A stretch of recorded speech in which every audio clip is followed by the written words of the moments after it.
मित्रांनो, सूरज चव्हाणला सपोर्ट करणे जर चुकीची गोष्ट असेल ना, तर ही चूक मी वारंवार करेल आणि त्यासाठी लोक मला काही बोलली तर मला काहीच फरक पडणार नाही। काही जण मला पर्सनल मेसेज करतात, काही जणांनी कमेंट मध्ये सांगितलं, तर काही जणांनी व्हिडिओ सुद्धा बनवले आहेत की हा सूरजला गरीब दाखवून लोकांकडे वोट मागतोय, त्याच्या गरिबीची मजाक बनवून स्वतः फेमस होण्याचा प्रयत्न करतो। त्या लोकांना मला एक सांगायचंय, सूरज गोलीगतचा सर्वात पहिला व्हिडिओ मी बनवला होता सपोर्ट करण्याचा, ज्यावेळेस सूरज लोकांना माहित सुद्धा नव्हता की बिग बॉस मध्ये गेला आहे, सूरज ट्रेंडिंगला येईल, सूरज बिग बॉस गाजवेल याची कल्पना नसताना सुद्धा मी त्याच्या सपोर्टसाठी पहिला व्हिडिओ बनवला होता। त्यानंतर अनेकांनी व्हिडिओ बनवून लाईक्स व्ह्यूज भेटले असतील मला माहित नाही, पण मी पहिल्या दिवसापासून त्याला सपोर्ट करतोय आणि शेवटच्या दिवसापर्यंत त्याला सपोर्टच करणार। मग त्यासाठी मला लोक काही बोलली तर मला काहीच फरक पडणार नाही।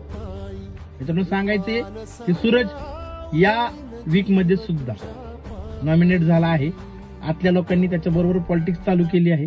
आपल्याला फक्त एकच काम करायचे, गेल्या वेळेस जो सपोर्ट केला त्याच्यापेक्षाही डबल सपोर्ट करून सूरजला यावेळेस एक नंबरला आणायचे। त्यांनी कितीही विरोध केला, आपण फक्त सपोर्ट करायचंय, बाकी गोलीगत धोका।